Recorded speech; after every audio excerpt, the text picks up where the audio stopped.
Roll, please. I first was approached about this movie by two of the producers, Wick Godfrey and Isaac Klausner. They just asked me if I was interested in Neil Armstrong, and I wasn't really sure, to be honest, at first, if it was a subject matter I wanted to dive into. 3, 2, 1, maneuver. A few weeks later, I opened up the book, Jim Hanson's biography of Neil, and it just struck me in a way that for some reason hadn't struck me before, just how insane this whole operation really was when you actually look at it at face value.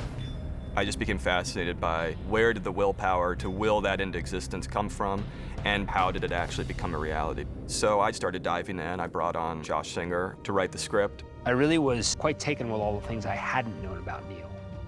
I didn't know anything about his work on Gemini. I didn't even know he flew X-15s, which are, the coolest flying machine we've ever built. Almost no one knows that he lost a 2-year-old daughter. We had a swing like that. Yeah, Karen loved it. That's your daughter. I talked to Ryan before we even started shooting La La Land. I asked him if he'd be interested in playing Neil in this film. We talked about really trying to replicate the reality of it. He kind of came at it from his own angle, which was less about the mission and more about the man. There was a duality to it that's interesting in a cinematic way. The Armstrongs experience a tragedy that's unfathomable. Neil's sort of left looking for answers that he can't really find on Earth. That, in a way, kind of became the core of the film, the very sort of inner story of this individual who struggled with tremendous loss on his way to the moon. There's a deeper need for Neil to succeed at this than just to succeed. We're full steam ahead for Apollo.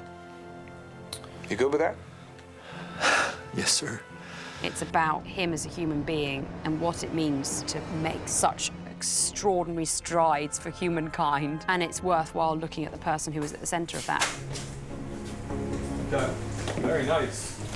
Ready. I've only worked with Damien on La La Land and on this, but in both cases, the style came from the story. Let's do one more like this, and then we'll do one where he walks away. What experience were you trying to create for the audience, And this was about sort of really trying to put the audience in the pilot seat. You grab it off, you just boom, boom, and then take it under and just stick it under your left thigh. I wanted every aspect of the film to feel real and lived in and textural, not just the mission, the sequences, but also the stuff on the ground. We can do this last. We don't need deep footage.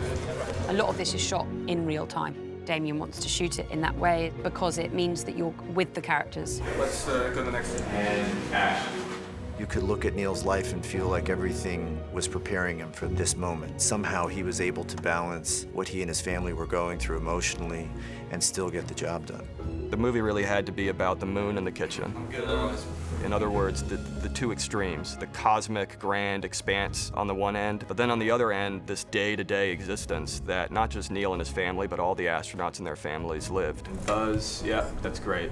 Lock eyes on Ryan for a moment. I think this was a different experience for Damien and I because we felt, and rightfully so, a responsibility to accuracy and to try and honor the people who experienced it so that the audience could experience it that way as well.